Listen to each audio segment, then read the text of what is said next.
How are we doing, folks? We're just going to have a look at this Mudguard this morning. So, new one's turned up. So I think it's 1.2 millimeters thick. It's 5 5/8 across, obviously for an 18-inch, and it's a D profile. So C profile is more of a curve, D profile is more flat on the top, which seems to suit this bit better. I mean, the last couple I've done with C sections, and I've ended up putting spacers here and here because the mudguard was touching at the top, and obviously when you do that you're reducing the clearance between the tyre and the mudguard. So I think, looking at this one, even though it's supposed to be an 18, I think it's got a bigger profile than 18. Anyway, the one I've got, it is what it is, and we're going to make it fit. So let's take this one off and see if we can do a bit of butchery on the new one and see if we can make it look a little bit neater and tidier. Oh, and there we go. I digitised the wiring diagram that we designed for this, the simplest wiring diagram in the world. So it's for 12 volts negative earth. So we've got our Lucas RM21 single phase 12 volt 120 watt stator and rotor, our generic flea base special 15 quid 4-wire single phase regulator rectifier, our AGM, it was in this case, or could be gel filled or whatever, 12 volts battery connected negative ground. We had I think I only put a low fuse in. What fuse did it fit? Because it's only driving the coil. It's got a 10 amp fuse in there. So we're feeding back through the fuse and driving out through the fuse. So even though you don't need to, you can connect the regulator direct to the battery. But this one runs back via the fuse. Our single throw ignition switch on or off, and then the feed into the coil, because that's all that we're driving. Then the switching from the coil comes from there was our cam, opening and closing the points to ground or open. We've got a capacitor or a condenser, can be anywhere in that circuit, can be up at the coil or down here. If you haven't got the space, it doesn't have to be in the under the casing on the side points, or worse still in the distributor engine, because that's very tight for space in there. And lastly, the spark plug. So that's it, the simplest wiring diagram, 12 volt negative earth for a Tiger Cub in the world. But the advantage of having this, I'm not knocking Electric's World, good stuff, but it's expensive, and if you want lights, you've got a really limited power output, because that single lighting coil is only small. Whereas this now, you've got quite a bit of energy there. So, because I'm thinking of putting an electronic rev counter and a GPS speedo for compliance, for the speedo especially, if I can get an age-related number plate, because obviously, it probably isn't. I mean, it's so conflicting about this daylight or daytime MOT. It's just how you ever want to interpret it, but it'd be nice to have a speedo. So anyway, there's our digitised version. So let's get back on with this mudguard, and we'll pull the old one off and have a look and see how it looks when we offer the new one up. So see you in a sec. Okay. Excuse me. Old one is off, and there was quite a difference. I know this is probably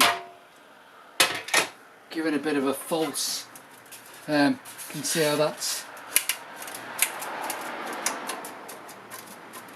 a bit fractured, but I tried to pull the shape back to where it should be.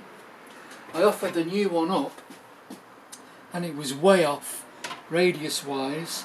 So what I did, on a soft carpet, I put my foot on that bit and I pushed this back, and even though it's got wire inside here, I managed to change the profile so it's more like a 20-inch radius rather than an 18. So that now is not bad. So first I'm going to try and keep a similar line to the old one of how much overhang there is at the back. So I'm going to start off with hacking this much off the front, and I'll just cut the profile out for the chain guard, and then we can offer it onto the bike to see what it looks like. So back in a second. Okay, the first cut. I know it's not the right thing to do. I used a disc cutter to cut aluminium, which you're not supposed to use because it clogs the wheel, but anyway, I've cut these in the past with a hacksaw and gilbows. Hacksaw jams because obviously the material is so thin, and gilbows tend to distort the metal as it pulls because you're cutting, on a radius. Plus you need to hacksaw through the rolled edges, because sometimes, and I'm not sure, I don't think this one is, I don't think they are wired edges actually.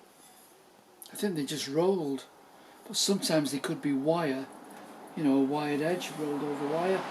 Anyway, so the first cut is there, and we're now at the same size as the previous mudguard.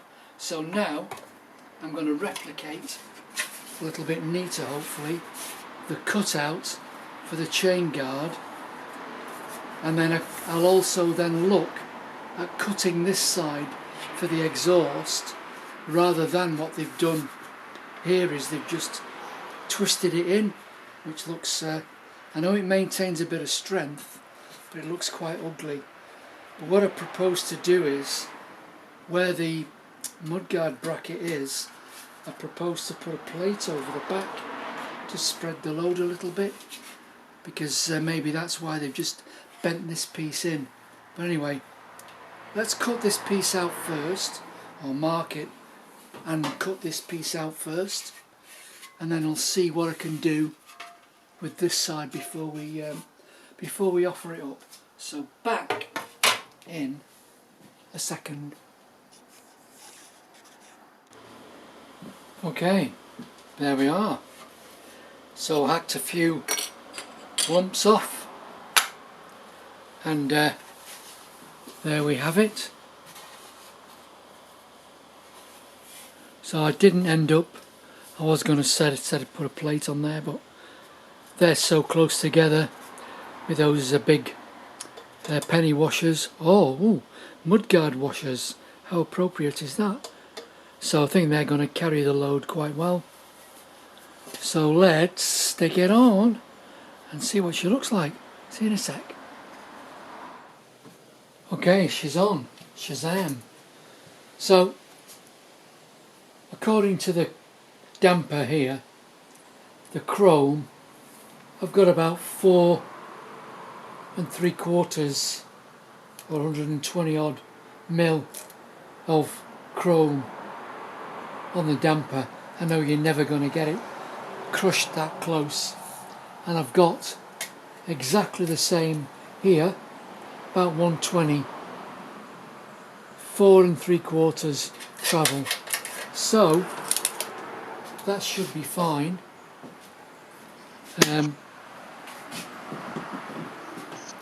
The cutout from there to there, obviously the closer you are to the pivot, the less travel.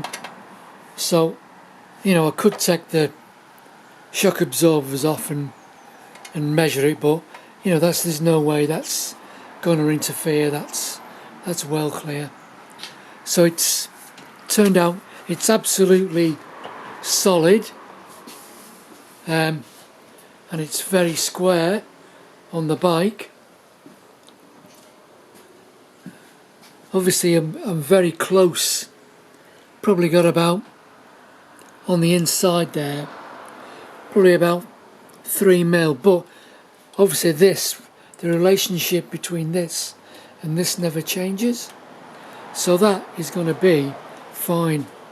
So there we have it. Obviously it looks close, well it is a little bit closer here than it is here, but you have to remember that it's never going to go that way, it's only ever going to go that way. So proportionally it should be absolutely fine. So I brought it down far enough, it's down a little bit further than the original one, because if I can get this age related number plate for it, I apply for the DVLA after I've got my age related dating cert. I'll be putting a number plate on the back, and I want it to sit. I don't want it up here somewhere, I want it reasonably low down so it stays in keeping with the bike. I mean, I don't think we're going to ever be doing a trial with it, but certainly a bit of green laning, fielding, whatever.